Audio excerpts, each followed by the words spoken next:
Sí se puede observar, ¿sí?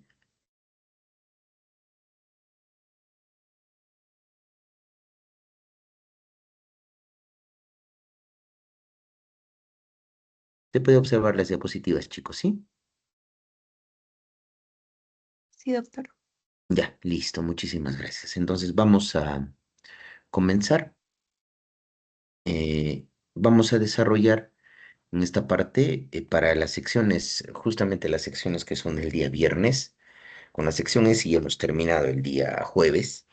Justamente con lo que son para las secciones del día viernes, no hemos podido todavía terminar esta parte y tampoco la hemos comenzado porque hemos terminado lo que es psicología médica, medicina psicológica y relación médico-paciente. Ahora vamos a adentrarnos ya específicamente a lo que corresponde a el estudio de la psicopatología, ¿sí, chicos? Entonces, acá tenemos una frase de Manfred Spitzer, psiquiatra norteamericano, que nos dice, ¿no? Cómo la mente debe ser concebida para los propósitos de la psicopatología, qué facultades, funciones o elementos tiene, si es que tiene alguno, refiriéndose a las funciones psíquicas, cómo pueden ser distinguidos y cómo los trastornos mentales pueden ser comprendidos a través de la aplicación de estos conceptos, son cuestiones filosóficas. Esto ya lo decía Manfred Spitzer, refiriéndose justamente a la manera como nosotros tenemos que evaluar desde el punto de vista psicopatológico la presencia de síntomas y signos, ¿correcto? Entonces vamos a ir definiendo lo que es psicopatología y vamos a hablar también del método fenomenológico, que es muy importante que ustedes lo conozcan, porque lo vamos a aplicar prácticamente en toda la psicopatología general que vamos a desarrollar en el curso y posteriormente en la psicopatología clínica. Entonces, ¿cuál es la definición de psicopatología? La psicopatología, chicos, es una ciencia básica de la medicina, ¿correcto? Al igual que la citología, la histología, la bioquímica, la anatomía, la semiología, sí, pero tiene justamente un objeto de estudio específico, que vienen a ser, desde el punto de vista filosófico, el estudio de las dolencias del alma, ¿correcto? Es decir, ¿qué permite o toma su objeto de la psiquiatría? ¿Cuál es el objeto de la psiquiatría? El objeto de la psiquiatría es estudiar, diagnosticar, evaluar y tratar los trastornos mentales. Es decir, el objeto es, toma su objeto de la psiquiatría, pero utiliza el espíritu de la psicología. Ya habíamos definido en nuestras clases pasadas que la psicología, específicamente la psicología clínica, se encarga del estudio de la conducta o el comportamiento normal y todas las funciones psíquicas normales, pensamiento, afecto, psicomotricidad, ¿correcto? Entonces, elabora justamente la observación psiquiátrica en teoría del conocimiento, es decir, en un saber psicopatológico.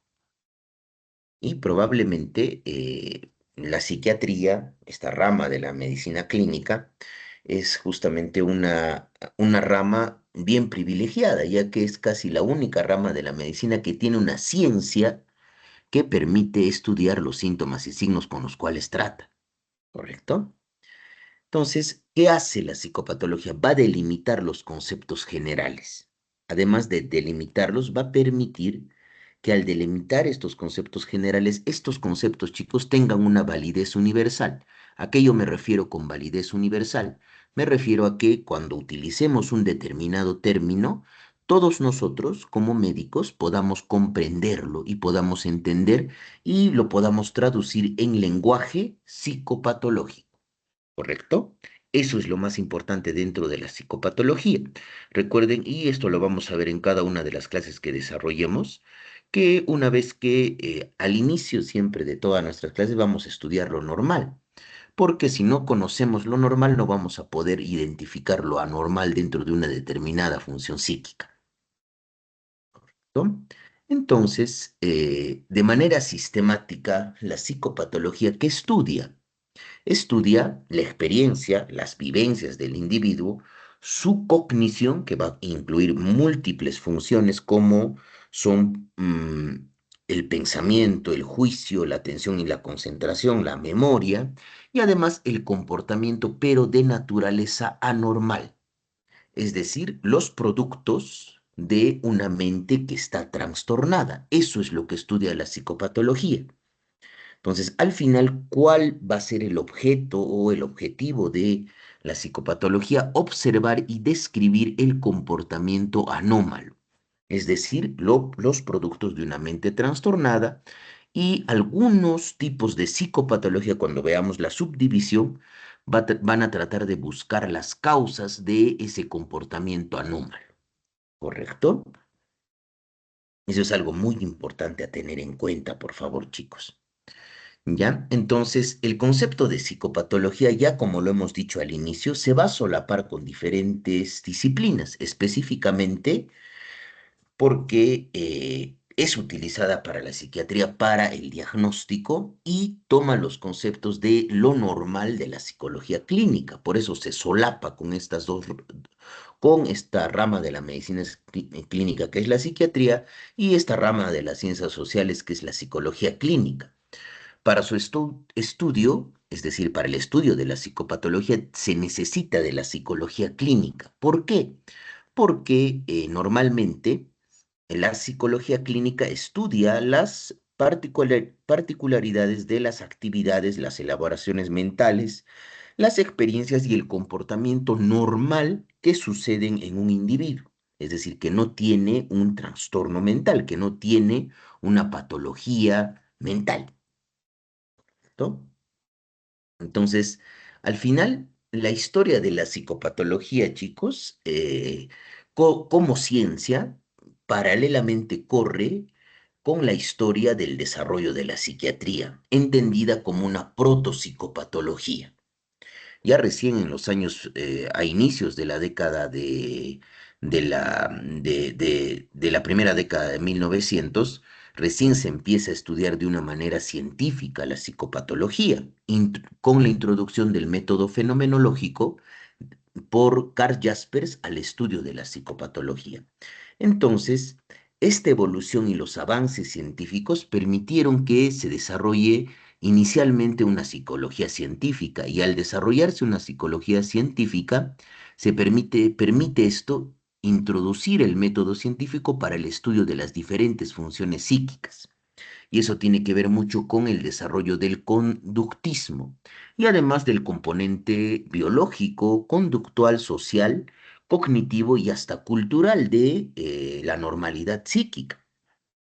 Y finalmente, ahora, normalmente estamos empezando a estudiar una nueva neuropsicopatología, es decir, una ciencia cada vez mucho más centrada en las alteraciones a nivel cerebrales que existen, ¿correcto? Y para esto justamente surge en los años 1990 la década del cerebro, donde la neurociencia permite identificar ciertas funciones cerebrales a través de las cuales una función psíquica puede expresarse, los mecanismos, y se van a dar cuenta de esos intentos. Igualmente en las diferentes funciones psíquicas yo siempre introduzco un poco de neurociencia para que puedan entender y no pensemos que estamos estudiando algo que no tiene, digamos, un sentido científico.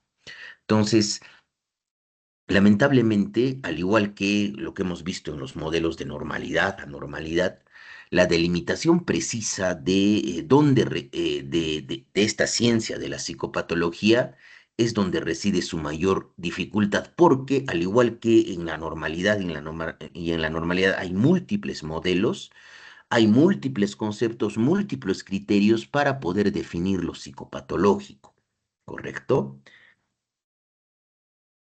Entonces, el campo de estudio de la psicopatología puede estructurarse, chicos, en dos partes. Primeramente, como yo les decía al inicio de nuestras clases, tenemos que aprender a identificar los bloques con los cuales se va a formar una pared. Por decir, los ladrillos o los bloques, haciendo una analogía con eh, el ego que uno puede utilizar para formar una determinada figura. Primero tengo que aprender a identificar esas partes con las cuales voy a formar una determinada pared. Entonces, para esto, nosotros inicialmente vamos a estudiar la psicopatología general, que tiene en cuenta de manera sistematizada estudiar los signos y síntomas que revelan algún tipo de actividad mental o conducta anormal. Eso es lo que hace la psicopatología general. Entonces, tanto en la primera como en la segunda fase de nuestro curso, estudiamos la psicopatología general, ¿correcto? Y eso también permite em, como objeto a esta psicopatología general la descripción, la comprensión y la explicación de los fenómenos psicopatológicos que manifiesta el ser humano y le generan sufrimiento o malestar psicológico. Entonces, va a rastrear la psicopatología cada función psíquica para poder detectar las anormalidades que puedan existir. ¿Correcto? Eso es lo que hace la psicopatología general. Es decir, va a estudiar las alteraciones en cada una de las funciones psíquicas, va a estudiar los signos y síntomas en cada una de las funciones psíquicas. ¿Correcto? Y luego tenemos el otro grupo la otra parte de la psicopatología, que es la psicopatología clínica.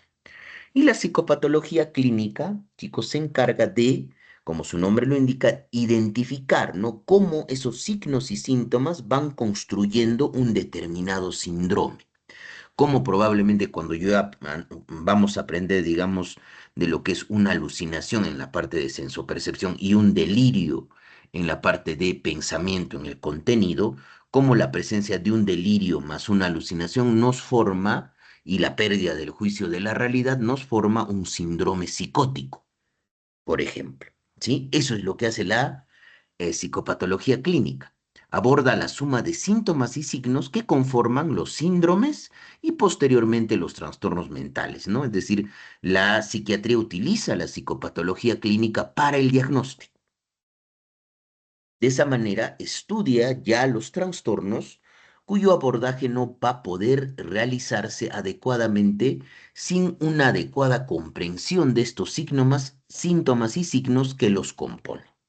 Correcto, es decir, nosotros, y ahí les pongo un ejemplo, ¿no? Difícilmente vamos a poder entender qué es un síndrome psicótico si no tenemos claro los conceptos de lo que es una alucinación y de lo que es una idea delirante y de lo que es la pérdida del juicio de la realidad, ¿correcto? Y eso es lo que hace la psicopatología clínica. Entonces, dentro de la psicopatología va a haber justamente, de acuerdo al constructo teórico, es decir, si es que utiliza una teoría y si es que trata de explicar esos signos y síntomas, vamos a tener una subdivisión dentro de la psicopatología. Es decir, vamos a hablar de una psicopatología descriptiva que simplemente va a utilizar el método fenomenológico y va a utilizar la fenomenología, que es una rama de la filosofía, para poder describir, clasificar e identificar los signos y síntomas psicopatológicos, sin tener o sin buscar la comprensión o la explicación de los mismos. Eso es lo que hace la psicopatología descriptiva, ¿correcto? Y la psicopatología a través de la observación y el método fenomenológico. Y la psicopatología explicativa, chicos, va a tener un cuerpo teórico. Va a buscar explicar por qué se produce ese síntoma o por qué se produce ese determinado signo. La psicopatología explicativa puede tener diferentes tipos de constructo teórico. Puede ser una psicopatología explicativa psicodinámica basada justamente en la teoría del psicoanálisis de Sigmund Freud. Puede ser una psicopatología explicativa conductual basada en el conductismo de Skinner, de estímulo-respuesta. Todo estímulo genera una respuesta. O puede ser una psicopatología explicativa cognitiva en función de la cognición o pensamiento, ¿correcto? Pero para nosotros lo que vamos a utilizar es psicopatología descriptiva. Y para eso vamos a poder identificar lo que es y lo que vamos a utilizar es el método fenomenológico, ¿correcto? Entonces, acá les pongo una imagen respecto a las grandes diferencias que existen, por ejemplo, entre en una psicopatología descriptiva que es completamente ateórica, no busca explicar por qué se presenta ese síntoma y ese signo, simplemente lo describe y lo describe y lo caracteriza tal y como se presenta, por eso utiliza la fenomenología. Entonces, miren, la psicopatología descriptiva utiliza la evaluación empática de la experiencia subjetiva del paciente. En cambio, la psicopatología psicoanalítica trata de estudiar las rutas a través de las cuales se presenta ese comportamiento o esa experiencia a través de la teoría de Sigmund Freud, de los conflictos inconscientes. Miren, a nivel de terminología, simplemente la psicopatología descriptiva describe el fenómeno. En cambio, la psicopatología psicoanalítica, una psicopatología explicativa psicoanalítica, utiliza una teoría para demostrar por qué se produce ese determinado síntoma. ¿Qué método utiliza? La psicopatología descriptiva va a utilizar el método fenomenológico a través de la empatía, la entrevista empática y la observación conductual. Correcto. Sin embargo, la psicopatología explicativa psicoanalítica va a utilizar conceptos netamente psicodinámicos o de la teoría psicodinámica, la asociación libre, la interpretación de sueños, la transferencia. ¿Y cuáles son las diferencias en la aplicación práctica? Y esto lo vamos a ir tocando en nuestra clase. La psicopatología descriptiva hace una diferenciación entre qué? Entre comprensión y explicación. Es decir, se trata de entender a través de la observación y la empatía, es decir, a través del método fenomenológico. Pero la psicopatología explicativa psicoanalítica trata de entender, pero en términos de nociones y procesos teóricos, ¿correcto? Entonces ahí hacemos una gran diferencia de que toda psicopatología explicativa puede ser psicoanalítica, como les estoy explicando, o psicodinámica, que puede ser cognitiva, que puede ser conductual, tiene un cuerpo teórico para poder explicar esos signos y síntomas. Acá, por ejemplo, la psicopatología descriptiva trata de separar forma y contenido y la importancia de la forma que va a ser siempre constante para el diagnóstico. En cambio, la psicopatología explicativa psicoanalítica no hace una distinción entre forma y contenido, le importa más el contenido. Y también habla la psicopatología descriptiva de proceso y desarrollo. Distingue justamente cómo los procesos interfieren sobre una base del desarrollo. En cambio, la psicopatología explicativa psicoanalítica no hace una distinción. Habla de bases inconscientes para el desarrollo de sintomatología. Entonces, lo que yo quiero que recuerden de esto es que el tipo de psicopatología que nosotros vamos a utilizar es una psicopatología descriptiva, una psicopatología que no tiene un sustento, digamos, teórico, no busca explicar. Simplemente la psicopatología descriptiva, como su nombre lo indica, describe, ordena, sistematiza y clasifica los fenómenos psicopatológicos, es decir, los signos y síntomas sin darles una connotación de explicación, sin buscar justamente por qué se está produciendo ese determinado síntoma o signo. ¿A través de qué? A través del método fenomenológico. ¿Cierto?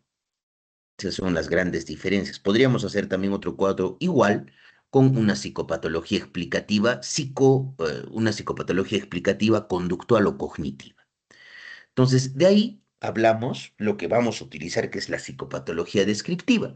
La psicopatología descriptiva, como su nombre lo indica, describe los fenómenos psíquicos basado en la vivencia subjetiva del individuo, dejando de lado la explicación.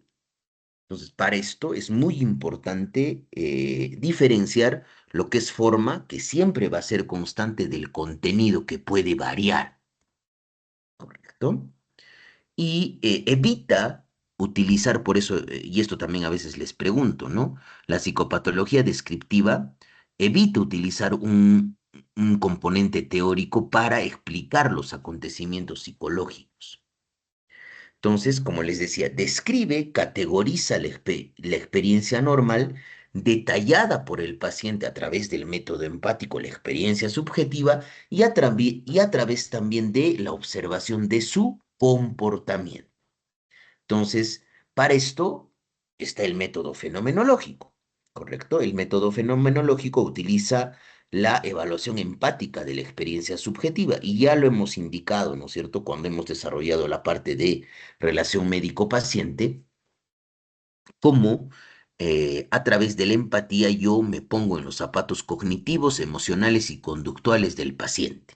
Y es probablemente el único método por el cual yo voy a poder llegar a tratar de aproximarme lo más que pueda a la experiencia subjetiva del individuo.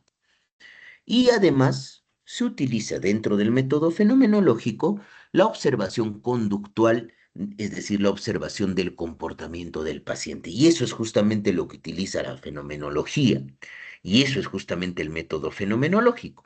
Es decir, utilizar el método empático para identificar las vivencias subjetivas del individuo que no son accesibles a través de otro tipo de método, ya que yo no puedo de repente, como les decía a sus compañeros en la clase teórica, yo no puedo agarrar un estetoscopio y ponerle el estetoscopio a la cabeza del paciente y saber lo que piensa. No puedo hacer eso. Entonces, el método fenomenológico a través de la empatía busca identificar esa sintomatología y aunado a la observación conductual, ¿correcto? Y ustedes seguro se van a preguntar, ¿qué es la fenomenología? Correcto, acá tenemos a Germán Berríos, un psiquiatra, conocido como el genio de Cambridge. Tiene su libro, este libro es un libro hermosísimo para poderlo leer, yo lo tengo en español. La historia de los síntomas mentales, es decir, la historia de la psicopatología descriptiva. Germán Berríos es un defensor eh, muy acérrimo de la parte de la psicopatología descriptiva y de la tradición de la descripción psicopatológica a través del método fenomenológico, ¿correcto? Entonces, la psicopatología descriptiva también es llamada en Europa, donde hay una mayor tradición psicopatológica descriptiva, semiología psiquiátrica. Entonces, se refiere la psicopatología descriptiva a la descripción de las vivencias del individuo y dejando de lado la etiología, es decir, la etiología de estas causas subyacentes. Entonces, ¿qué busca, no? Busca la psicopatología descriptiva, la patogénesis, que altera la estructura o una determinada función cerebral para producir los síntomas y busca la taxonomía, es decir, poder clasificar una determinada agrupación de síntomas. Por eso en cada uno de las funciones psíquicas que vamos a desarrollar, chicos, vamos a tener una clasificación para poder entender, por ejemplo, cómo se van a presentar estos síntomas y signos psicopatológicos. Entonces, tiene una teoría etiológica no muy bien marcada, pero lo que predomina más es la clasificación, es decir, la taxonomía.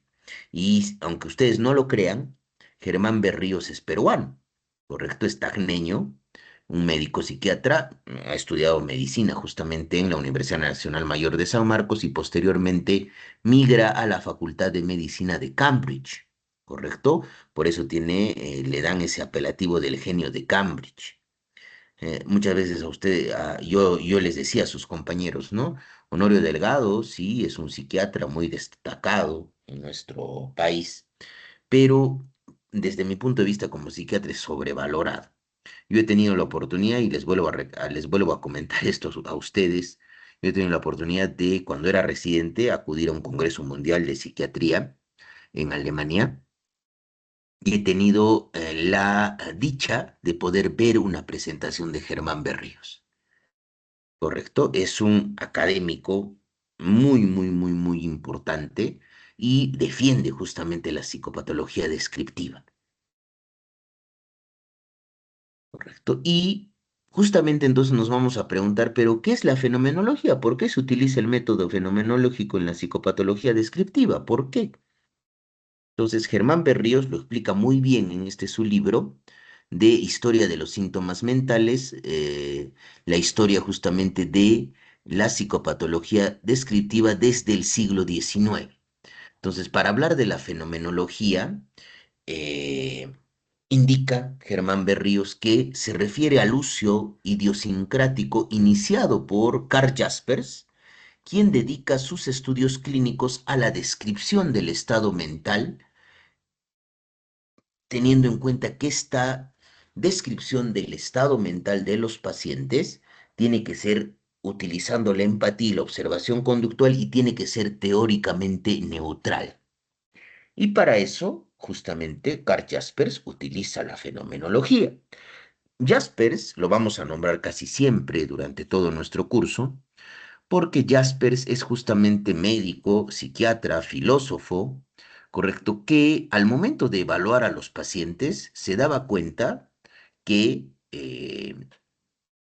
el psicoanálisis o incluso el mismo método médico de evaluación de síntomas y signos no podía identificar las vivencias subjetivas del individuo. Y entonces utiliza la fenomenología. Y la fenomenología, al igual, por ejemplo, que el estoicismo, el racionalismo, son corrientes filosóficas.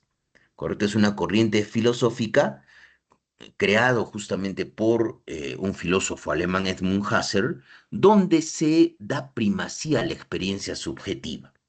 ¿Correcto? Es decir, donde se describe la experiencia de los pacientes, aplicado, digamos, a la parte psicopatológica, tal y como el paciente lo describe. Entonces, Jaspers se da cuenta al momento de evaluar a sus pacientes que la formación médica que había recibido no le permitía responder a lo que él consideraba las preguntas clave en psicopatología, es decir, el acontecer psíquico realmente consciente, lo que el paciente está pensando, lo que el paciente está sintiendo. Entonces, ahí es donde Jaspers utiliza el método fenomenológico para poder describir la experiencia subjetiva del individuo. ¿Correcto? Entonces, como les decía, ¿no? Los primeros, la primera y la segunda década de los años 1900, en 1913, Karl Jaspers publica este texto que es Psicopatología General, en 1913. Y es el primer texto que se puede calificar como un tratado de la psicopatología general. Es un texto sumamente denso, con bastante contribución filosófica a través de la fenomenología. Yo que soy psiquiatra, chicos, para poder llegar a entender el libro lo he leído hasta 4 veces, porque tiene bastante densidad en la parte filosófica. Y Jaspers en el prólogo de este libro pone esto, ¿no? Deseo satisfacer en relación con su objeto la exigencia de la voluntad universal del saber. Quisiera que sirva a los médicos y a todos los que tienen que tratar con el hombre temáticamente. ¿Correcto? Y en esta su obra, Psicopatología General, introduce justamente el método fenomenológico para poder acceder a las vivencias conscientes del hombre, con una riqueza descriptiva inigualable. ¿Correcto? Siempre vamos a mencionar acá a Jaspers en nuestras clases y además también es importante recalcar, por ejemplo, las críticas que hacía Germán Berríos, que hasta ahora las hace, ¿no? Respecto a la psiquiatría americana, ¿no? A la psiquiatría americana la critica por ser muy sistematizada respecto al diagnóstico y haber olvidado la tradición psicopatológica en la evaluación de los pacientes. Es decir, ¿qué hace, no? Prácticamente los criterios diagnósticos para los diferentes trastornos mentales que están codificados en el DSM-5, al igual que en el CIE-10, pareciera como si fuera una lista de una receta, donde un paciente tiene que cumplir determinados signos y síntomas para padecer un trastorno, olvidándose de la tradición descriptiva de la psicopatología y del uso del método fenomenológico, ¿no? Entonces, la comprensión es, según Jaspers, el método idóneo para estudiar la vida psíquica, relegando la explicación, es decir, poder explicar por qué se produce tal o cual fenómeno al mundo físico. Entonces, para eso, Jaspers utiliza la observación objetiva, es decir, la observación conductual. Va a utilizar una terminología precisa Algo muy importante, la diferenciación entre la forma y el contenido, recordando que la forma siempre va a ser constante y el contenido puede variar, y la diferenciación entre lo que él considera primario y secundario, ¿correcto? Para eso utiliza el entendimiento empático, es decir, ponerse en los zapatos cognitivos y emocionales del paciente. El médico tiene que ponerse a través de el entendimiento empático en los zapatos cognitivos y emocionales del paciente, ¿no? Entonces vamos a ir desarrollando ejemplos para que vean cómo se aplica el método fenomenológico. ¿Correcto? Lo que yo quiero que recuerden hasta este momento es que la fenomenología permite describir eh, con una riqueza inigualable la experiencia subjetiva del individuo, ¿correcto? Y la fenomenología o el método fenomenológico utiliza dos cosas.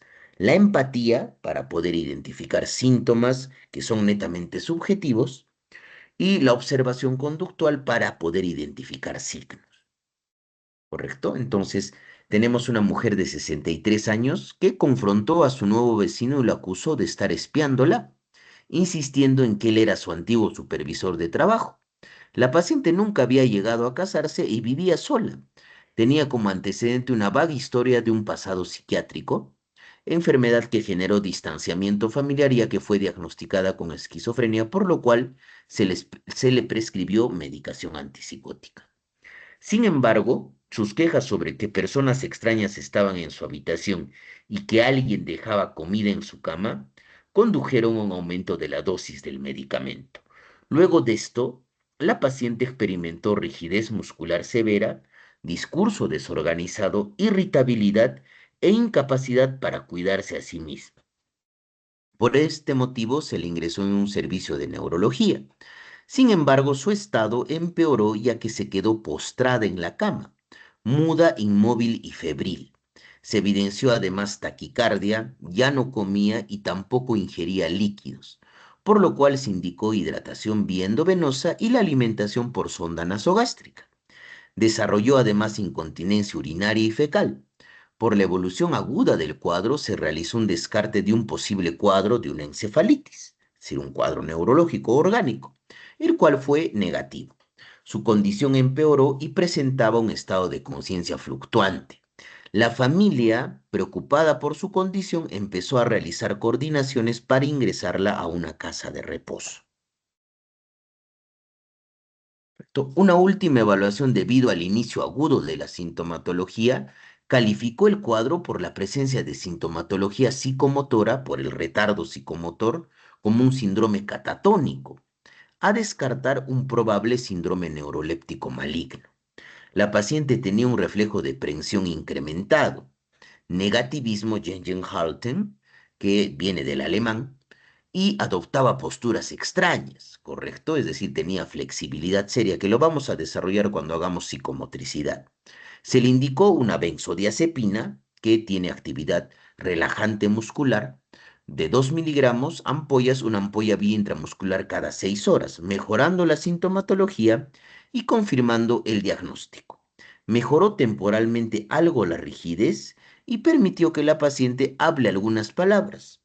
Y además un curso de terapia electroconvulsiva bilateral resolvió la catatonía, aunque aún persistía un leve aumento del tono muscular y leve temblor en reposo. La paciente ya pudo vestirse, alimentarse y cuidarse sola. Podía establecer una conversación de manera normal la mayor parte del tiempo y reveló que las personas extrañas en su habitación eran unos hombrecitos azules y que la comida que vio en su cama eran restos de fruta. Sin embargo, por momentos respondía brevemente y caminaba por la unidad de hospitalización, tocando objetos ordinarios como si no los llegara a reconocer.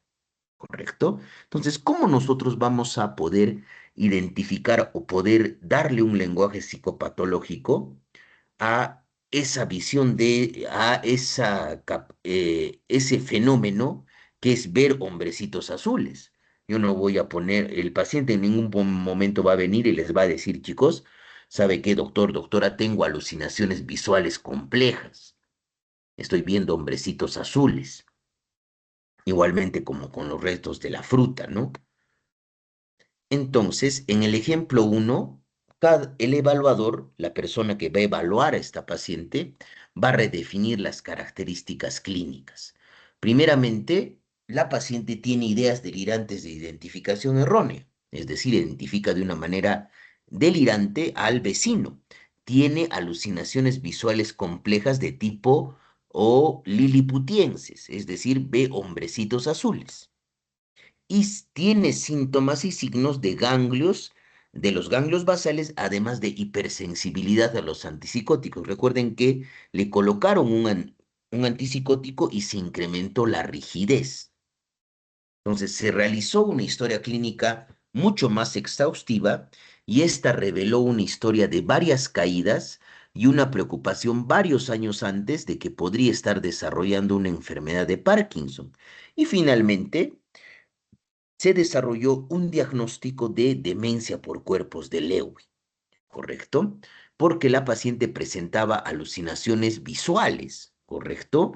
Además tenía una hipersensibilidad a los antipsicóticos de primera generación o típicos, es decir, hacía síntomas extrapiramidales o parecía como si tuviera síntomas parkinsonianos, ¿correcto? Entonces, miren, es peligroso justamente distorsionar la observación con la interpretación. Es por eso que lo que hace la psicopatología descriptiva es simplemente observar y describir, no interpreta, ¿correcto? No busca una explicación, chicos. Entonces, normalmente, por ejemplo, en una demencia por cuerpos de Lewy, ¿qué es lo que sucede? Hay un depósito de cuerpos de Lewy. La demencia por cuerpos de Lewy es una taupatía donde empieza a haber degeneración o acumulación de proteína tau hiperfosforilada en diferentes áreas cerebrales. Entonces, estos cuerpos de Lewy característicamente se van a distribuir en toda la corteza cerebral y van a provocar, primeramente, disminución de la sustancia negra similar probablemente a una enfermedad de Parkinson, ¿correcto? Y además en otros núcleos del tronco encefálico y del córtex.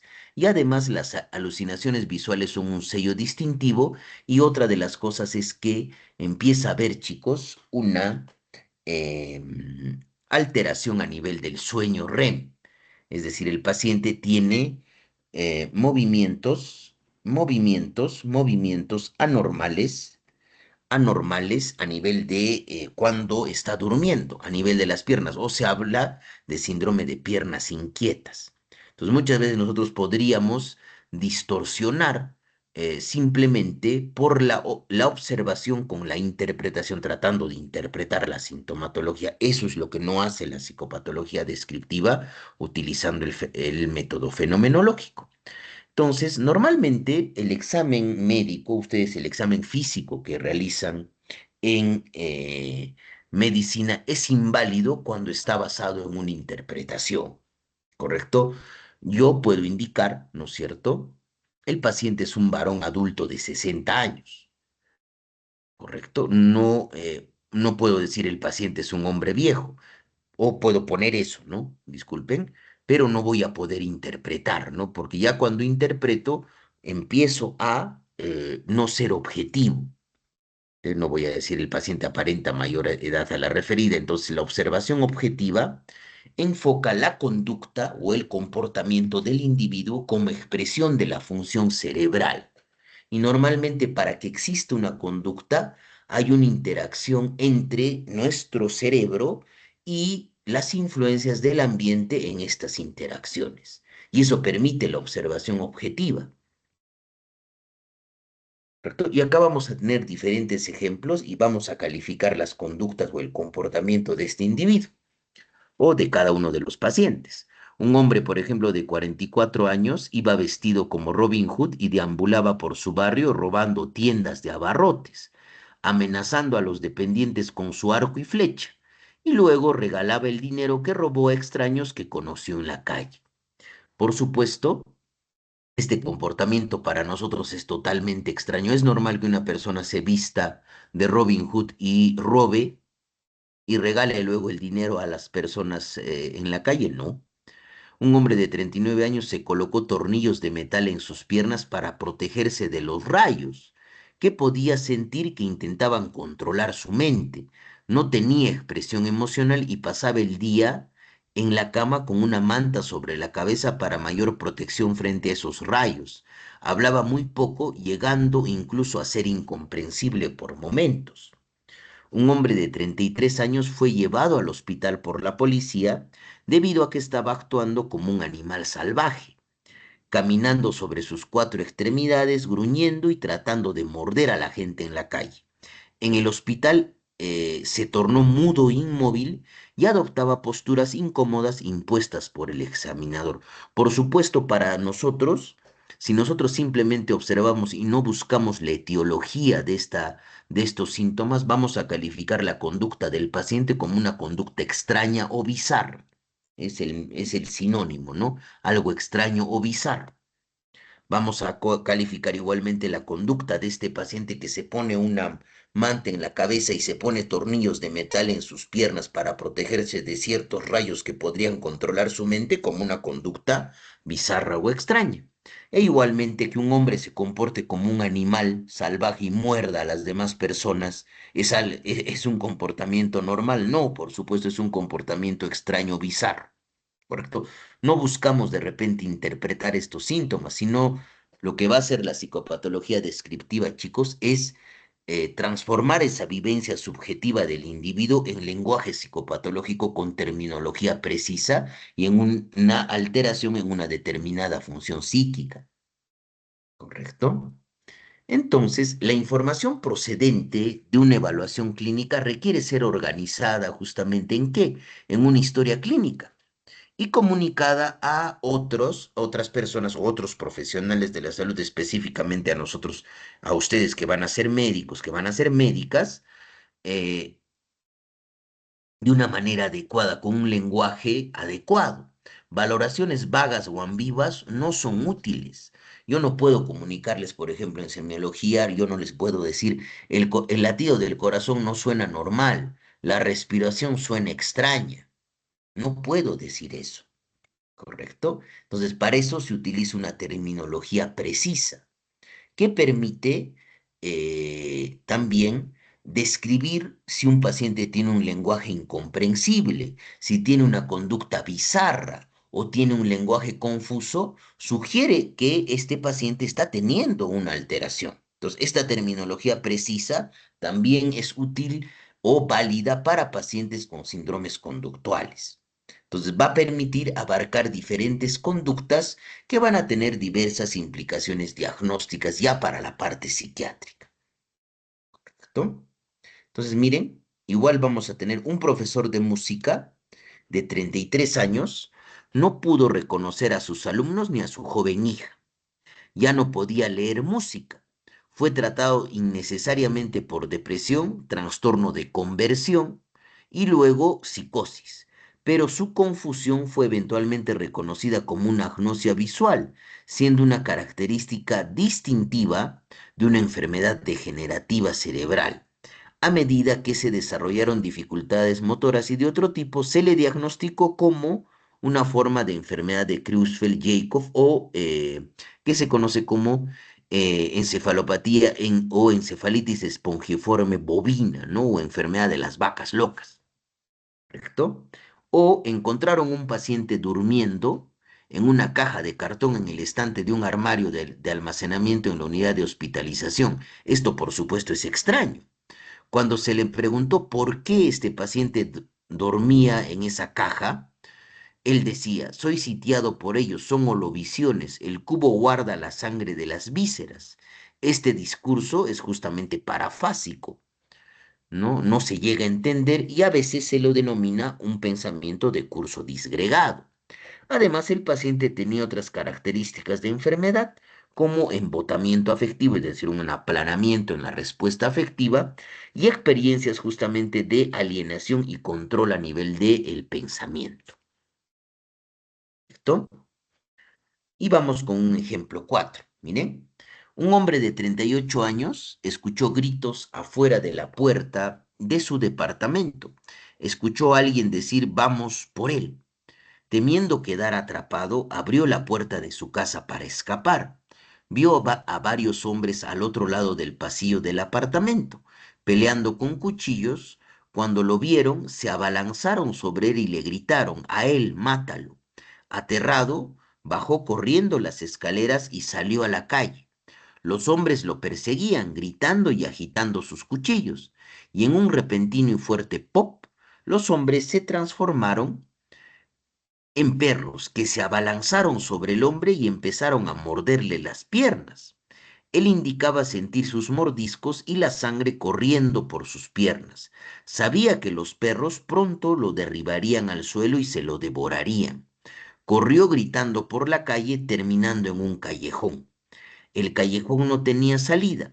Se volvió a los perros y en un repentino y fuerte pop, los perros se transformaron en dos policías que lo llevaron a una sala de emergencia.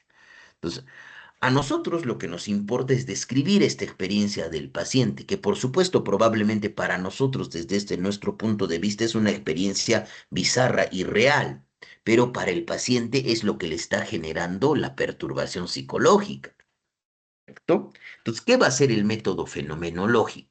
Si la psicopatología descriptiva de este paciente, si va a estar caracterizada, ¿por qué? Por su forma, es decir, la forma de múltiples alucinaciones, que van a tener un contenido aterrador en múltiples modalidades sensoriales y además asociada a ideas deliroides de persecución, además con una gran ansiedad y agitación.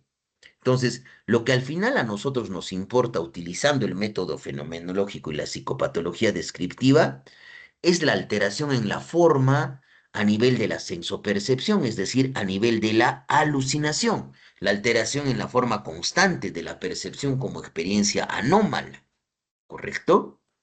Y poco nos importa, chicos, el contenido de esas alucinaciones, pero es lo que aterra al paciente. Entonces, desde el punto de vista, como hemos visto dentro de la fenomenología de Jaspers, lo que importa es la forma, la gran diferenciación entre forma y contenido. Lo que nos importa es clásicamente la forma, es decir, esa alteración a nivel de la percepción que se denomina alucinación y va a ser constante. El contenido puede variar. Y acá justamente les traigo una frase de Carl Jaspers. La forma, para Jaspers, la forma debe mantenerse distinta de un contenido que a veces puede cambiar. Por ejemplo, la forma de una alucinación ha de distinguirse de su contenido. Si se trata de un hombre, de un árbol, de figuras amenazantes, paisajes pacíficos, las percepciones, chicos, las ideas, el juicio, los sentimientos, los impulsos y la conciencia de uno mismo son todas formas de fenómenos psíquicos y denotan el modo particular de la existencia en la que el contenido se nos presenta. Si todos nosotros vamos a experimentar un nivel de conciencia, todos nosotros tenemos un curso del pensamiento y tenemos ideas con diferentes contenidos, ¿correcto? Al final a nosotros lo que se altera netamente es la forma, el contenido prácticamente en la psicopatología descriptiva y en el método fenomenológico no importa. Entonces, acá tenemos esa gran distinción que hace Carl Jaspers entre forma y contenido. Forma y contenido son esencialmente diferentes, pero están íntimamente entrelazados. La forma es una modalidad que le da sentido a una determinada experiencia, ya sea una percepción, ya sea en el ámbito cognitivo, que se experimenta de un aspecto de la vida particular psíquica de un individuo. Aquellos aspectos impersonales de los síntomas mentales, eso es la forma que van a garantizar su estabilidad durante el tiempo. Una alucinación va a tener la misma definición acá, chicos, en el Perú, en Arequipa, que la definición probablemente en Irlanda del Norte. Va a tener la misma definición, lo único que va a variar es el contenido. Siempre la forma va a ser constante. En cambio, el contenido va a tener una coloración respecto a la experiencia subjetiva del paciente. Recuerden, por favor, eso, ¿ya? Y ya esperas esa gran distinción. Y acá tenemos un ejemplo número 6. Un paciente manifiesta que hay un complot en su contra y que la CIA me está espiando, mientras que otro paciente dice, mi empleador está conspirando para matarme porque sé de sus actividades ilegales. Ambos pacientes probablemente tienen un delirio, que es la forma de contenido persecutorio y son psicóticos y el contenido varía, pero no va a cambiar nada sobre su diagnóstico, tratamiento y pronóstico. Ambos pacientes tienen un delirio. El contenido va a variar, pero ambos tienen esa forma constante, esa creencia irreductible de que sobre una creencia falsa. ¿Sí? Entonces, el contenido del delirio de un paciente también es menos importante que el propio hecho que el paciente tiene una creencia falsa y fija e irreductible, que es la forma que define al delirio, y no se deba a otra alteración psicopatológica, que pueda ser primario o secundario, que lo vamos a explicar ahora. ¿Sí? Entonces, siempre recuerden que a nosotros lo que nos importa, chicos, es la forma que que va a permanecer siempre constante, no va a variar, ¿correcto? No va a variar. Entonces, acá también Jaspers utiliza la distinción, y esto también quiero que recuerden, por favor, ¿ya? La distinción entre lo que es primario y lo que es secundario. Y la distinción entre lo que es primario y secundario, chicos, se da en términos de la comprensión. Lo secundario yo lo puedo llegar a comprender, es decir, hay algo o hay alguna alteración en una función psíquica que está generando que se pueda producir un síntoma en otra función psíquica. Ahí hablamos de secundario. Sin embargo, lo primario es aquello que es incomprensible, que no puedo llegar a comprender, irreductible. ¿Correcto? Pues lo primario es aquello inmediato y definitivo, que no puede llegar a reducirse más para su comprensión, es lo incomprensible. Yo no puedo llegar a entender, por ejemplo, por qué una persona puede afirmar que eh, porque tiene un tatuaje en el brazo de una esvástica nazi es el hijo de Hitler. No puedo llegar a comprender por qué cree ese paciente eso, pero sí yo podría llegar a comprender que un paciente empieza a pensar de que es el mejor contador del mundo cuando probablemente se ha intoxicado por cocaína. Esa es la gran diferencia entre primario y secundario, chicos. ¿Sí? Lo secundario es aquello que emerge de lo primario y puede llegar a ser entendido. ¿Correcto? Y les pongo este ejemplo, ¿no? Un paciente bajo los efectos de cocaína, que sería la alteración primaria, la intoxicación por la cocaína, tiene estas ideas deliroides o ideas delirantes secundarias de creer que es el mejor piloto de autos del mundo.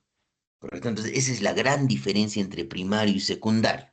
Lo secundario emerge de lo primario y puede llegar a ser entendido.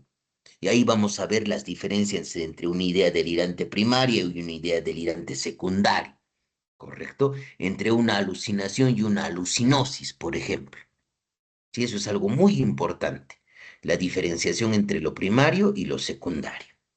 ¿Correcto? Ahora vamos a hablar, chicos, cuál es el propósito del método fenomenológico, con ejemplos. Eso nos va a permitir entender, ¿no? Una paciente describe que ha perdido el interés en jugar con sus nietos y a pesar que lo hace, no lo disfruta como antes. ¿Correcto? Entonces, ¿qué hace el método fenomenológico? A través de la empatía, trata de entender y poder empatizar con esa experiencia interna de la paciente. Y el entrevistador se pregunta a sí mismo, ¿no? ¿Esto que experimenta nuestra paciente solo le sucede con sus nietos o también con otras actividades? Ordena esas experiencias y va a proponer una terminología precisa y fiable para esa experiencia de la paciente. Esa incapacidad probablemente de experimentar placer con realizar algunas actividades tiene como término psicopatológico, y lo vamos a ver dentro de la psicopatología de la afectividad, de anedonia. Y a través del método empático se puede llegar a identificar esa experiencia subjetiva del paciente como anedonia. Y a nivel de la observación conductual, probablemente yo podré ver una fascia hipomímica, un caminar cansino, con retraso psicomotor y probablemente eso asociado a la referencia subjetiva de sentirse triste va a configurar un síndrome depresivo, ¿correcto? Y vamos a tener las conclusiones respecto a la psicopatología descriptiva y el método fenomenológico. Primeramente, la psicopatología descriptiva se encarga de describir, categorizar y definir las experiencias a nivel de las funciones psíquicas anormales. Para eso, estas expresadas por el paciente y observadas en su conducta. ¿A través de qué? A través del médico que va a utilizar el método fenomenológico. ¿Qué tiene que ver con la escucha atenta, correcto? La observación cuidadosa y la comprensión a través de la empatía, correcto? Y eso va a permitir la diferenciación entre primario y secundario.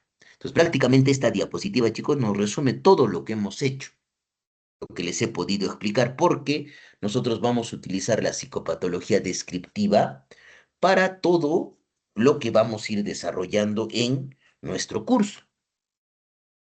Y luego hablamos de semiología psiquiátrica.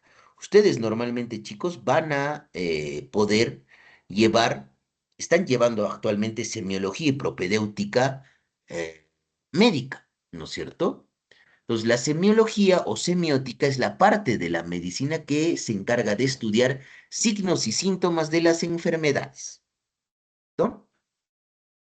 Y la propedéutica es justamente enseñar la enseñanza preparatoria para un determinado conocimiento. Entonces, la semiología psiquiátrica, utilizando la psicopatología, va a permitir identificar justamente esas alteraciones, ¿correcto? Utilizando la psicopatología descriptiva y utilizando el método fenomenológico. Pero lo que yo quiero que recuerden, chicos, es que más que todo, netamente por convención o por fines didácticos, nosotros dividimos las funciones mentales en funciones parciales. Es decir, dividimos en aspecto y actitud, dividimos en psicomotricidad, en lenguaje, en pensamiento, en afectividad, estado de ánimo y afecto, en sensopercepción, en memoria, en atención y concentración, ¿correcto?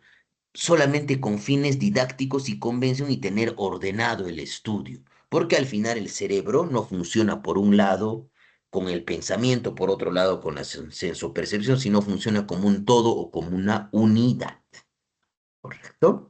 Vamos con otro ejemplo. Miren, paciente varón de 63 años, diestro, casado, quien sufre infarto de rama derecha de la arteria cerebral media a los 55 años, resultando en una hemiparesia izquierda.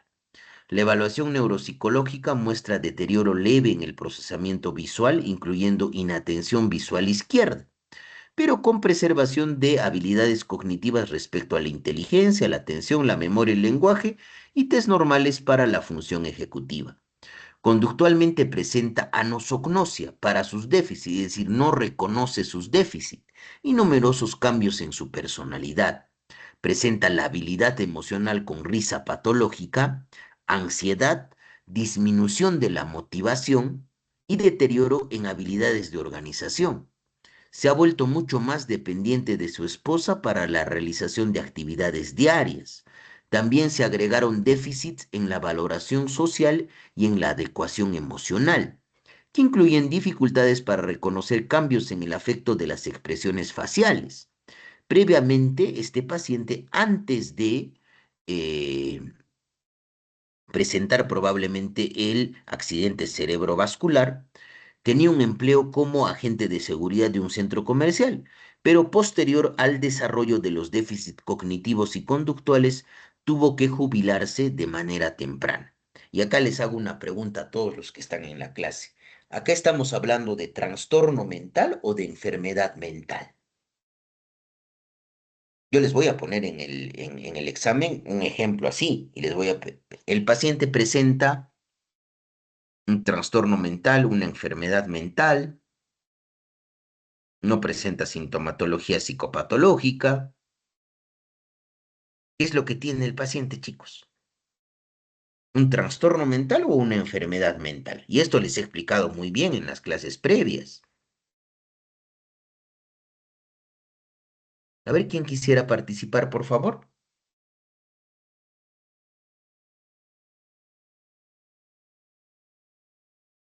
¿Qué es lo que tiene el paciente? ¿Una enfermedad mental o un trastorno mental?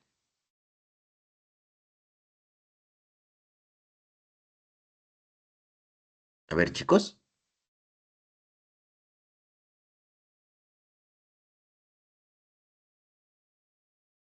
¿quién quiere participar?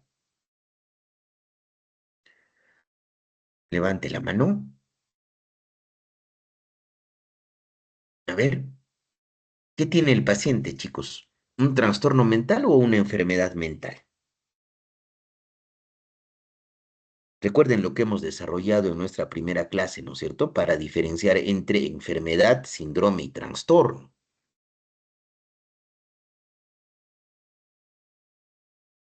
Un trastorno mental. Ya, Alison dice un trastorno mental. ¿Quién dice una enfermedad mental? Y me justifique su respuesta.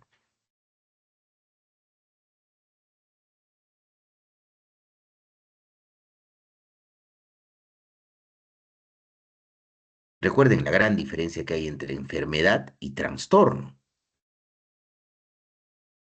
El trastorno, chicos, tiene una etiología bien definida,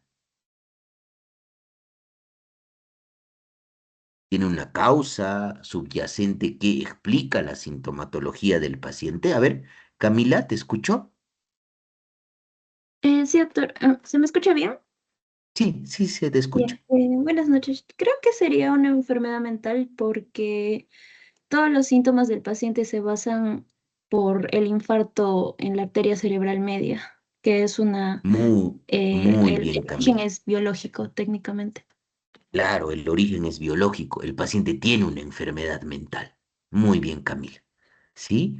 Es justamente eso.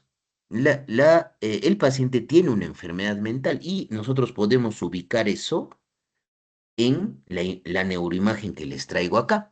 Miren, el paciente ha tenido un infarto en la rama derecha de la arteria cerebral media, correcto, más o menos a los 55 años, y posteriormente a eso, chicos, ha empezado a desarrollar la sintomatología. Anteriormente era una persona funcional, correcto, y acá tenemos los diferentes cortes con la línea en A, B, C y D de la alteración. Y acá tengo la leyenda, ¿no? Esta es una resonancia magnética. Siempre recuerden que cuando nosotros vemos una neuroimagen, la parte izquierda es mi parte derecha y la parte derecha es la parte izquierda del paciente, ¿correcto?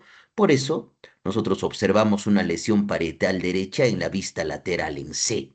Esta lesión parietal derecha en C, donde prácticamente se ha perdido, hay una pérdida completa de tejido funcional por el infarto cerebral. Y también en la vista superior, en la derecha, acá en la B. Entonces, la lesión comprende el córtex somatosensorial, incluyendo el área dorsolateral, el giro supramarginal e incluso hasta la ínsula derecha. ¿Correcto? La ínsula derecha. Entonces, eso explica la sintomatología del paciente. Entonces, siempre tengan en cuenta que una cosa es enfermedad mental y otra cosa es trastorno. Si el paciente tuviera toda esta sintomatología y nosotros le tomamos una tomografía o una resonancia magnética y no encontramos nada, tiene otro diferente curso la enfermedad. ¿Correcto? Va a tener un diferente curso y va a tener otro trastorno y probablemente va a ser un síndrome, ¿no es cierto? Correcto. Entonces, ahora pasamos, chicos, a lo que conlleva la clasificación de los fenómenos psicológicos. Ahora, poder clasificar los fenómenos psicológicos, chicos, va a depender única y exclusivamente de qué, ¿no? Va a depender de la definición de la normalidad de estos, ¿correcto? Y va a depender justamente de las diferentes nociones de normalidad o anormalidad que tengamos. Pero en general, el fundamento de cada una de las funciones psíquicas que vamos a desarrollar va a ser revisado en cada una de las funciones psíquicas mientras vamos llevando nuestro curso durante todo este semestre. Y vamos a seguir, chicos, el orden del examen del estado mental actual que les voy a explicar en un momento, recordando, como les he dicho anteriormente, que esto se realiza por conveniencia o con fines didácticos, ya que al final el funcionamiento mental es global, es unitario, no se puede dividir por apartados. Yo no puedo dividir al individuo y estudiar solamente su sensopercepción. La sensopercepción se van a dar cuenta que viene influida por la memoria, viene influida por el estado de ánimo, ¿correcto? ¿Y cómo clasificamos los fenómenos psicopatológicos? La clasificación de lo anormal se va a basar en el método fenomenológico, porque el método fenomenológico va a poder distinguir entre forma y contenido, va a poder distinguir entre primario y secundario y va a poder asignar un lenguaje psicopatológico coherente. Entonces, para eso vamos a utilizar la psicopatología descriptiva, simplemente para observar y describir los fenómenos anormales del paciente tal y como el paciente los vivencia, ¿correcto? Y de esta evaluación que es ateórica, recuerden, la psicopatología descriptiva es ateórica, surgirá la clasificación. Recuerden que el síntoma es lo que el paciente describe, lo subjetivo, que se alcanza a través del método fenomenológico, a través de el entendimiento empático. Y el signo es lo objetivo, lo que el médico observa, que dentro del método fenomenológico se puede alcanzar a través de qué? A través de la observación conductual, ¿correcto? Entonces, esto yo les traigo para que vean cómo ha ido avanzando la misma psicopatología. Este es el HITOP o Hierarchical Taxonomy of Psychopathology, ¿correcto? Que permite clasificar los fenómenos psicopatológicos desde dimensiones de orden superior, que van a incluir un factor general de psicopatología. ¿Correcto? Estos son superfactores. Luego hablamos de espectros y estos espectros, miren, van hacia una parte somatomorfa, van hacia una parte de internalización que tiene que ver con problemas o disfunciones sexuales, patologías relacionadas con la alimentación, el miedo, el distrés o sintomatología maníaca. Puede tener también dentro de estos espectros trastornos del pensamiento, ¿correcto? Externalización desinhibida, ya sea a través de abuso de sustancias o a través de comportamiento antisocial, y externalización antagonista. Y finalmente desapego, que va a estar asociado a trastornos de personalidad. Y al final, todos estos cuadros van a mm, configurar síntomas y rasgos desadaptativos, que es lo que nosotros vamos a observar simplemente, signos y síntomas. Entonces, esto es justamente el Hierarchical Taxonomy of Psychopathology, que es una iniciativa del National Institute of Mental Health para poder volver mucho más científica la psicopatología, ¿correcto? Muy bien.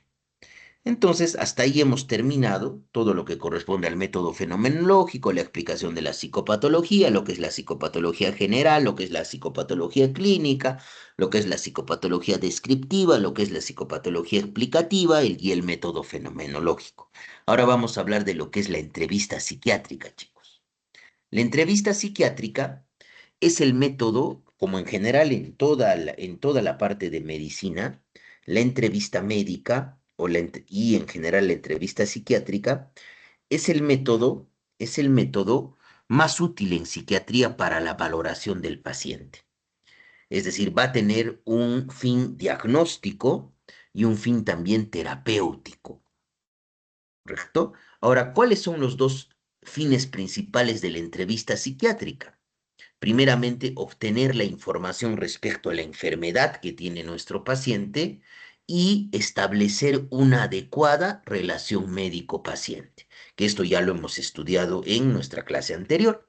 Entonces, obtener la información de la enfermedad, las circunstancias ambientales que han podido hacer desarrollar la emergencia de esos síntomas, así como también la exploración psicopatológica.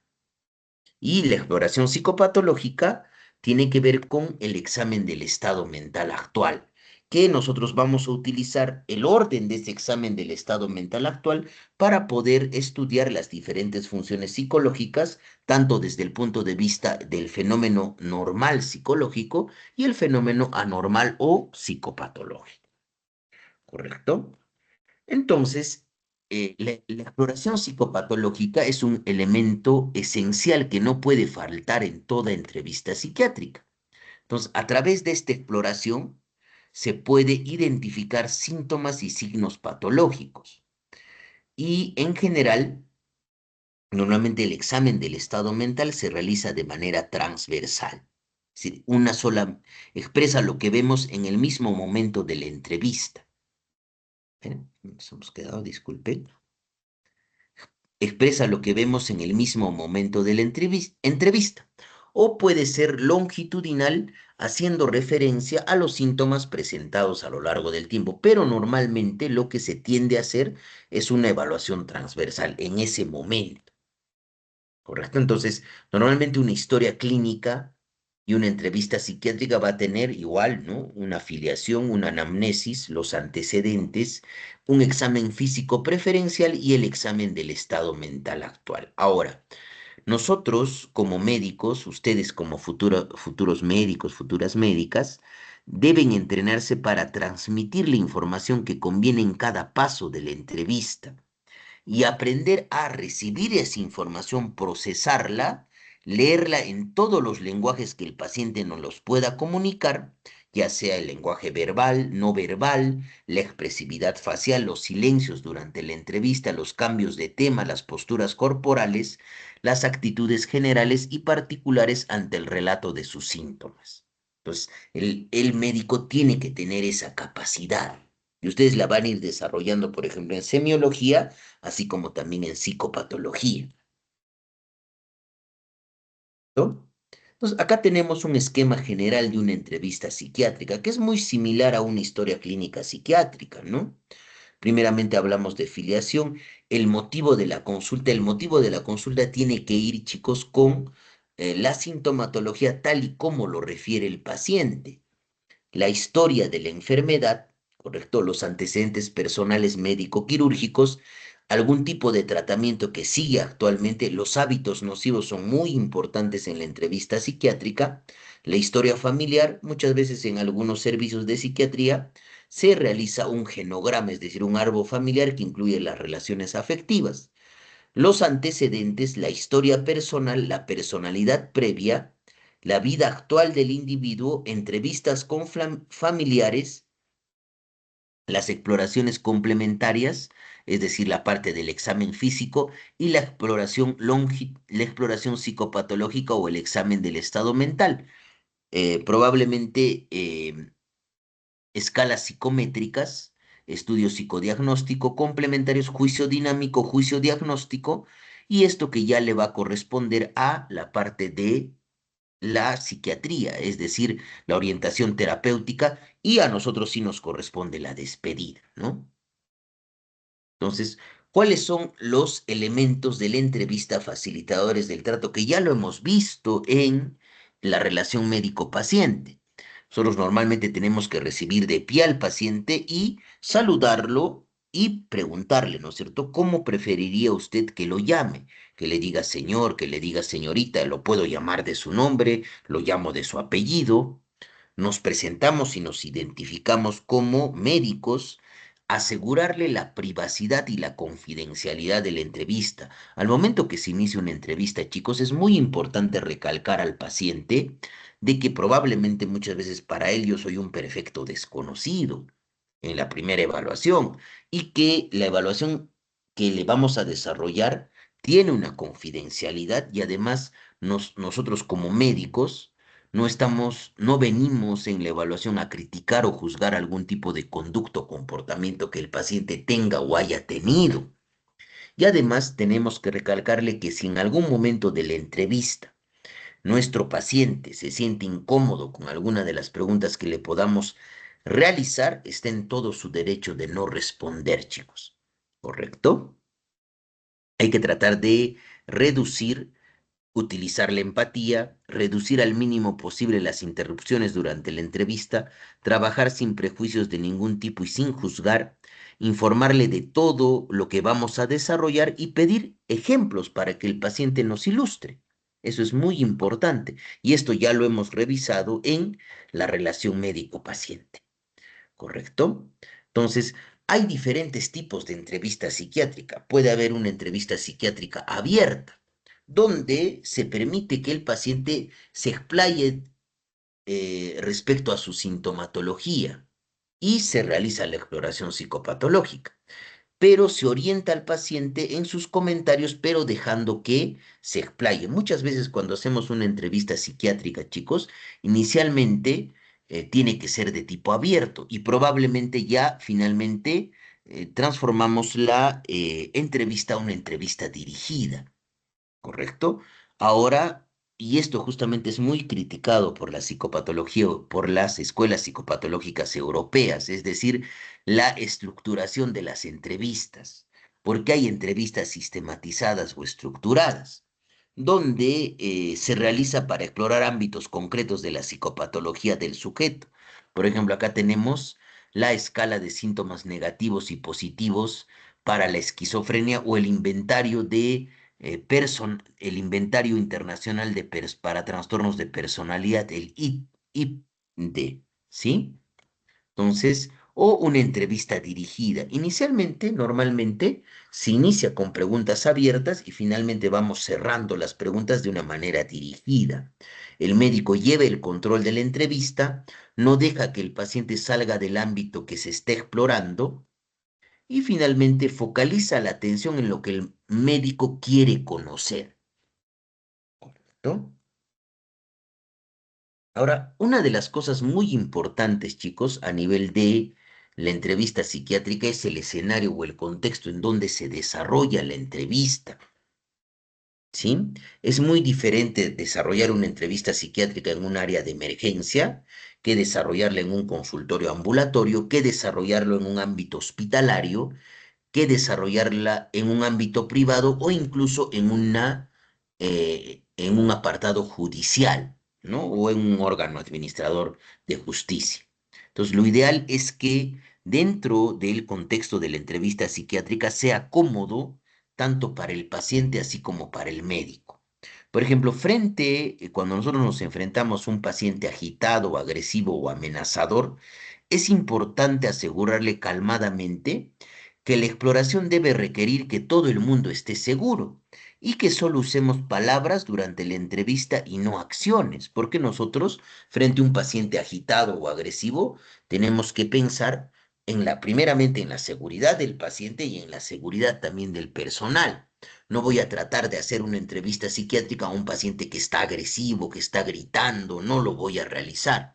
Probablemente pospondré la entrevista psiquiátrica y eh, priorizaré la integridad del paciente y la integridad del personal que está atendiéndolo,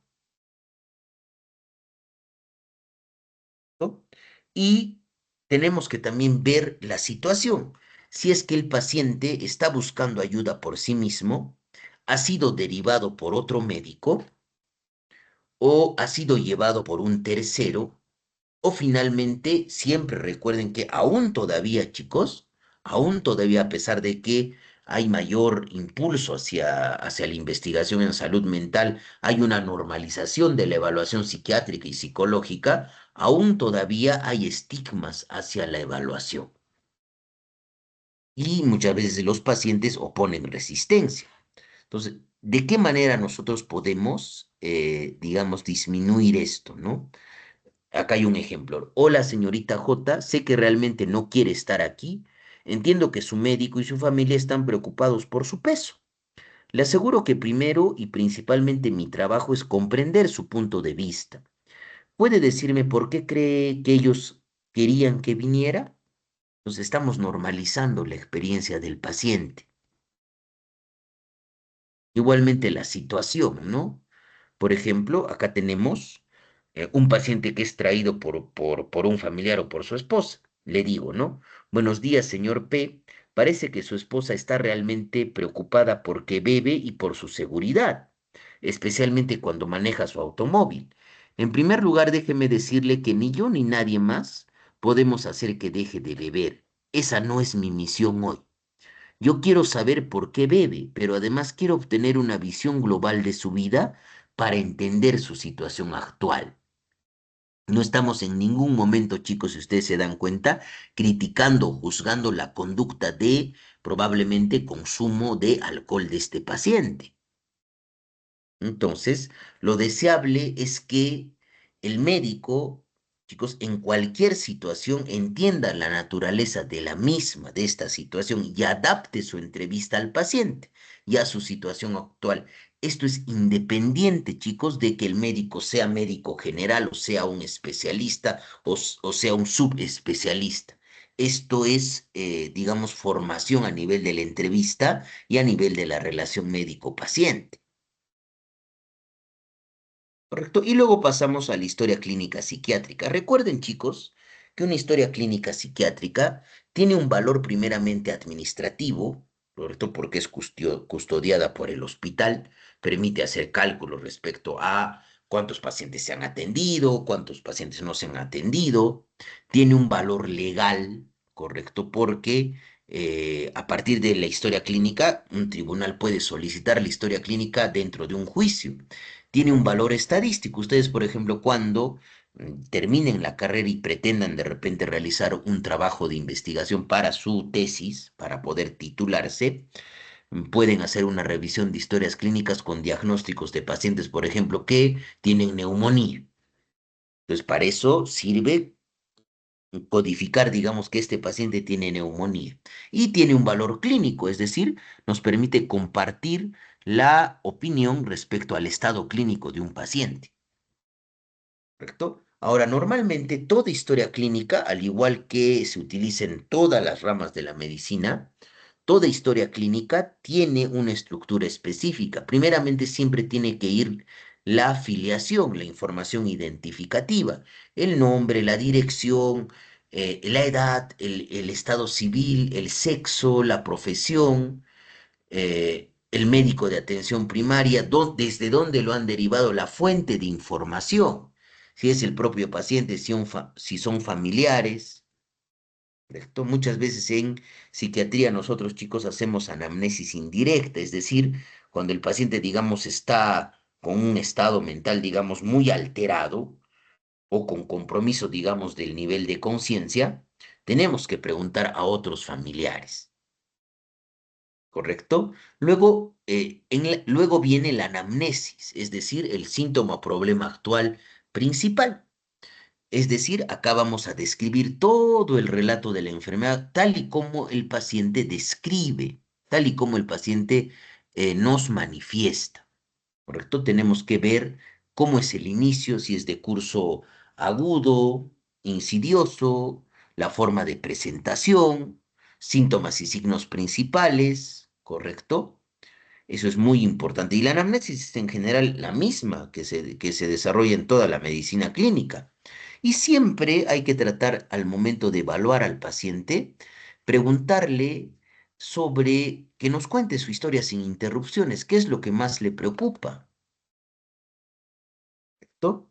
Y luego tenemos los antecedentes. Miren, ustedes dense cuenta, ¿no? Primero tengo que desarrollar mi anamnesis. Posteriormente preguntaré sobre antecedentes, porque si hago lo contrario, primero pregunto antecedentes, después de la afiliación pregunto antecedentes, voy a sesgar mi historia clínica. Va a perder la riqueza clínica descriptiva una historia clínica. Luego preguntaremos sobre los episodios previos, antecedentes psiquiátricos, episodios previos del problema, trastornos psiquiátricos y antecedentes médicos. Problemas médicos problemas quirúrgicos, accidentes, vacunaciones, medicamentos actuales, el uso de sustancias psicoactivas, preguntaremos sobre el uso de alcohol, sobre el uso de tabaco, cannabis, estimulantes como cocaína u otros tipos de drogas, especialmente preguntando sobre la edad de inicio de consumo, la frecuencia y la fecha de último consumo. ¿Correcto? Igualmente hay que preguntar la parte de, si es mujer, es muy importante preguntar los antecedentes ginecobstétricos, ¿no? La menarquia, la fecha de última menstruación, la fórmula obstétrica, ¿correcto? El uso de algún método anticonceptivo y la parte psicosexual también es muy importante en la historia clínica psiquiátrica. Preguntar sobre la identificación con el determinado sexo, la orientación sexual, el inicio de relaciones sexuales, las parejas sexuales, si ha habido abuso sexual o abuso físico. Muy importante es preguntar eso, ¿no? Esto es, por ejemplo, acá es muy importante. Malos tratos físicos o abuso sexual en el pasado o en la actualidad. Entonces, luego se hace una revisión de sistemas, ¿correcto? Es decir, como tipo lista de verificación, revisando síntomas y signos en cada sistema. Luego, los antecedentes familiares, los antecedentes personales y los hitos, ¿no es cierto? A nivel de la primera infancia, la media infancia, a nivel de la adolescencia, el inicio de la vida adulta y a nivel de la edad media y la edad avanzada. Y la revisión por sistemas, ¿no? Esto incluye siempre, yo siempre les digo a mis alumnos, a los residentes, que antes de ser médico psiquiatra, yo soy médico general, chicos, y no me tengo que olvidar de poder realizar un examen físico rápido pero exhaustivo. Medir por lo menos las funciones vitales, frecuencia cardíaca, frecuencia respiratoria, presión arterial, temperatura, saturación de oxígeno, e incluir las constantes vitales psiquiátricas. Entonces, esto también es algo muy importante. Así como, por ejemplo, al cardiólogo le interesa medir la frecuencia cardíaca o valorar, digamos, las características del pulso, ¿correcto? O al neumólogo le interesa valorar, digamos, la auscultación pulmonar. ¿Correcto? A nosotros como psiquiatras nos importa valorar en la parte psicopatológica ciertas constantes vitales psiquiátricas que dependen del funcionamiento del sistema nervioso autónomo, chicos. Es decir, el apetito, el sueño, la sed, la deposición, la orina, el dolor y el deseo sexual. Porque, por ejemplo, muchas veces en los cuadros depresivos disminuye el apetito y se altera el sueño, es decir, hay un insomnio con despertar precoz. En los cuadros de ansiedad, el sueño predominante, la alteración a nivel del sueño predominante es el insomnio de conciliación, ¿correcto? En los síndromes ansiosos o en los síndromes maníacos, donde hay una elevación del estado de ánimo y puede llegar a la euforia, hay una disminución de la necesidad de dormir y se incrementa probablemente el deseo sexual. ¿Correcto? Por eso es muy importante poder preguntar sobre las constantes vitales psiquiátricas, ¿no? Y luego hablamos del examen del estado mental, que yo siempre les explico esto a mis alumnos, tanto en la práctica como en la parte teórica, que el examen del estado mental, chicos, viene a ser el análogo a el examen físico que hace el examen que hace el médico general. Entonces, valora justamente es la evaluación que hace el médico, el psiquiatra, del estado actual del funcionamiento mental del individuo, del funcionamiento cognitivo, del funcionamiento afectivo y del funcionamiento conductual. Ahora, antes de poder desarrollar un examen del estado mental, ¿cuál es la función psíquica? Y esto siempre les pregunto, chicos, ¿no? ¿Cuál es la función psíquica que tiene que estar preservada para poder hacer un examen del estado mental de manera que me permita poder identificar síntomas y signos psicopatológicos? ¿Qué función psíquica tiene que estar preservada? A ver, ¿quién podría responderme?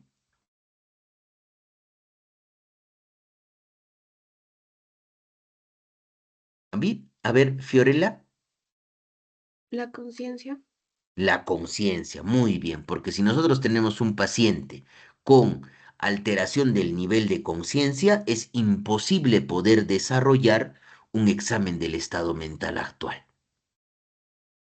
¿Correcto? Muy bien. Y al final el examen del estado mental cumple dos objetivos. El primero es ayudar en el diagnóstico y el segundo viene a ser permitir recrear una descripción vívida del paciente de manera transversal. Recuerden que el examen del estado mental, al igual que el examen físico, se desarrollan de manera transversal. Cuando venga otro médico y lea mi examen del estado mental que he hecho, va a poder, al momento de revisar la historia clínica y no ver al paciente, poder describir o ver cuál es el estado actual mental de ese paciente. ¿No? Y acá tenemos una subdivisión del examen del estado mental, ¿no? Por supuesto que en esta subdivisión acá habla de cognición, ¿no? Nivel de conciencia, orientación, atención, concentración, memoria, cálculo, abstracción, juicio, introspección. Y esto justamente lo van a hacer con cada uno de sus jefes de práctica. Les voy a explicar cómo se desarrolla o cómo se realiza un examen del estado mental actual, siguiendo justamente ese orden, ¿no? Primeramente aspecto y actitud hacia el examinador, después valoraremos psicomotricidad, después valoraremos lenguaje, después valoraremos afectividad con estado de ánimo y afecto, después valoraremos pensamiento, después de valorar pensamiento valoraremos sensopercepción, después de la sensopercepción valoraremos probablemente la función psíquica más importante para poder desarrollar un examen del estado mental, que es la conciencia. Luego valoraremos la orientación, luego valoraremos la memoria, valoraremos la atención y la concentración. Dentro del pensamiento valoraremos también el curso o cómo se van ligando una idea tras otra y valoraremos el contenido y también la capacidad abstractiva. Y para finalmente valorar justamente el cálculo básico, el juicio tanto de realidad como el crítico, y finalmente valoraremos la introspección, es decir, esa capacidad que el paciente tiene para poder darse cuenta que estos síntomas que está experimentando son productos de una enfermedad mental o de un trastorno mental, disculpe. ¿No? Igualmente, la cognición va a permitir valorar orientación, la orientación en tiempo, espacio, persona y lugar, ¿correcto?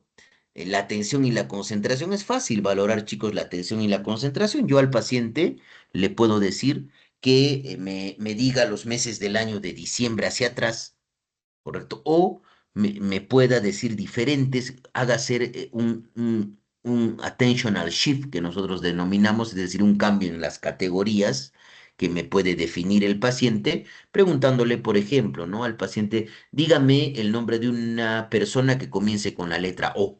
Dígame el nombre de un animal que comience con la letra O. Dígame el nombre de una cosa o objeto que comience con la letra O. O dígame el nombre de un color que comience con la letra O.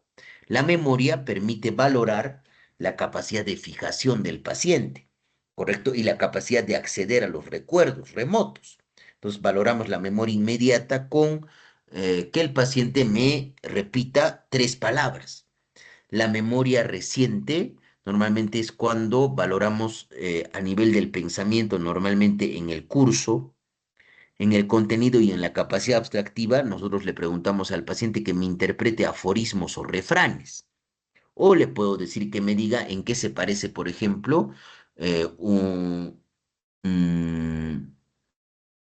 el cedro a un roble. Me va a decir que son árboles. Entonces, después de haber valorado el pensamiento, le preguntaré, hace un momento, señor, le he preguntado en qué se parecían 2 árboles. ¿Recuerda esos árboles? Por supuesto. Entonces me va a decir, ¿no? La memoria reciente, que es la de minutos a horas, está conservada. Y luego preguntamos sobre hechos históricos para valorar la memoria remota. ¿Correcto? Dentro del cálculo es fácil, chicos, realizar una prueba rápida para poder valorar, digamos, aparte del cálculo, valorar al mismo tiempo la inteligencia del paciente.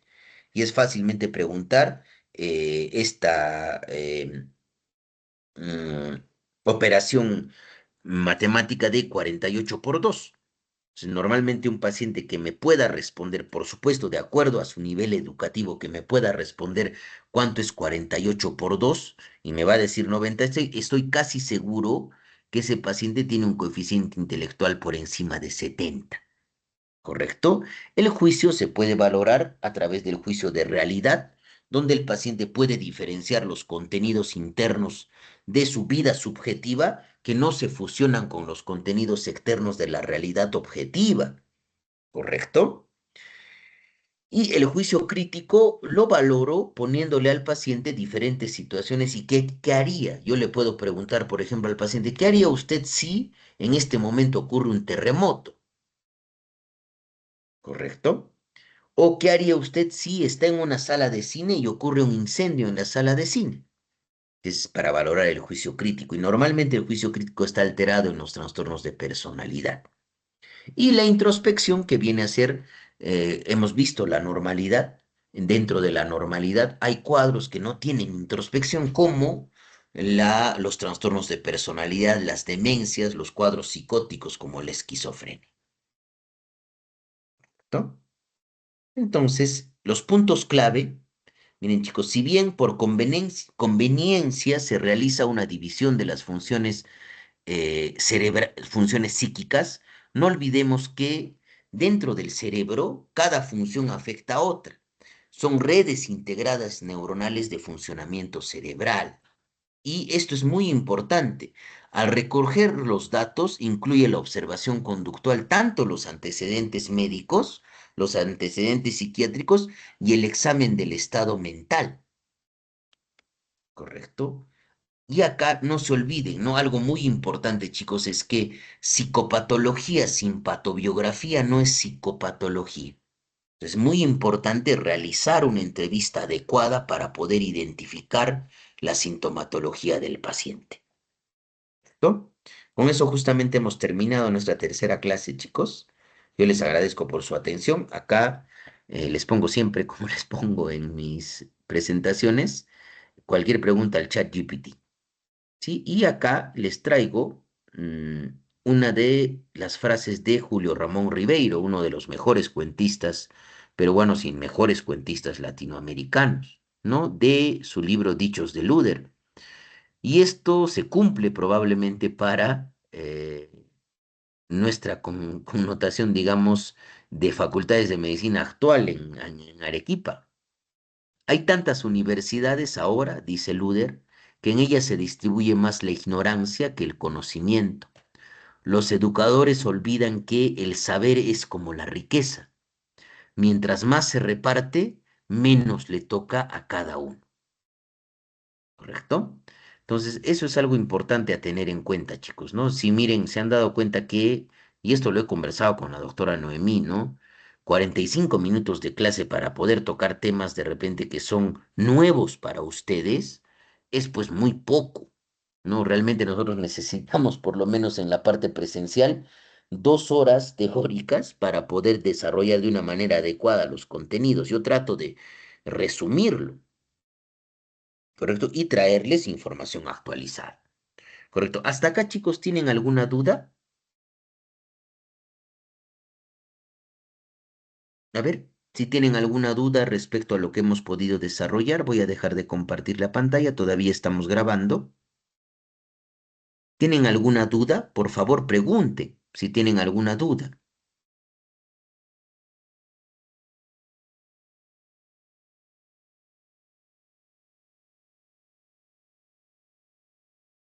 A ver, chicos, ¿alguna duda? Pregunten, por favor, si tienen alguna duda. ¿Todo ha quedado claro?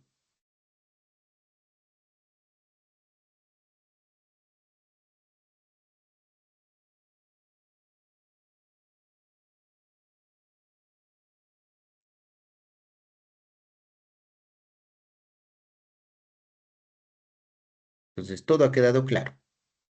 No hay ninguna pregunta. Ya. Entonces, miren, chicos, yo creo que estamos justamente con la hora. Entonces voy a tratar de coordinar tanto con Sixto como con mm, Kafelin.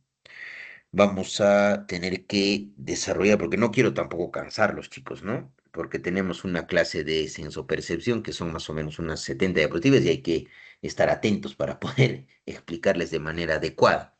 Entonces yo les dejo, digamos, para que ambas secciones podamos recuperar. Podemos recuperar el día, a ver. Podemos realizar la recuperación el día domingo en la mañana o el domingo en la noche. Yo, a ver, voy a quedar con los delegados, ¿ya? Porque no quiero tampoco, yo tenía más retraso con estas dos secciones, es decir, con la sección F y la sección D, porque con la sección E ya había terminado casi prácticamente esta clase y solo nos faltaba un poquito, unas cuantas diapositivas y terminar lo que es psicopatología de la sensopercepción. Entonces, ¿están de acuerdo con eso, chicos?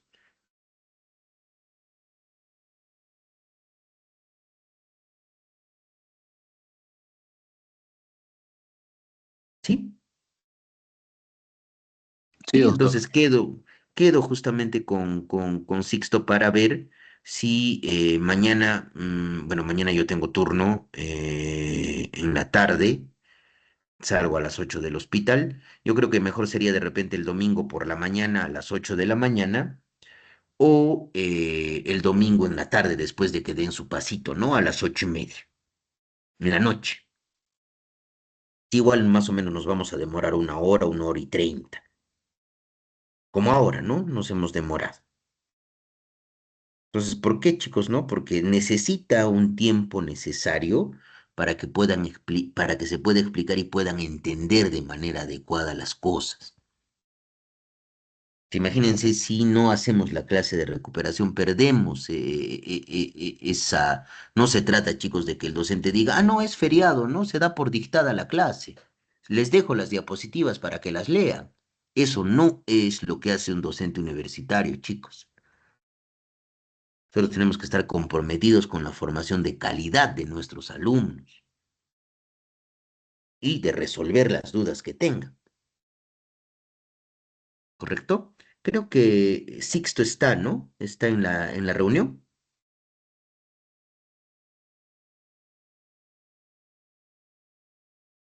¿O Kafelin está?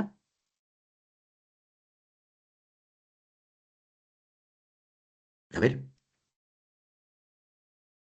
para que podamos quedar.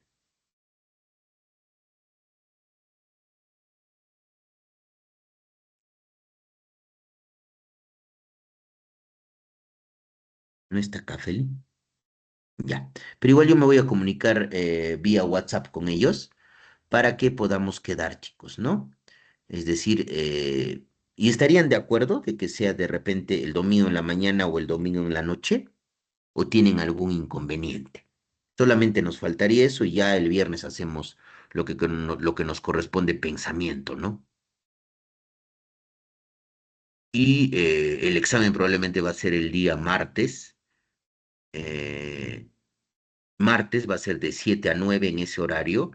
Y igual yo el día lunes en la noche vamos a desarrollar la clase de repaso para mis tres secciones. Es decir, ahí sí vamos a poder unir a las tres secciones y yo les voy a hacer un repaso de todo lo que hemos desarrollado, poniéndole los puntos clave donde tienen que incidir más que todo en el momento de lo que se espera de la evaluación. ¿Correcto, chicos? ¿Están de acuerdo?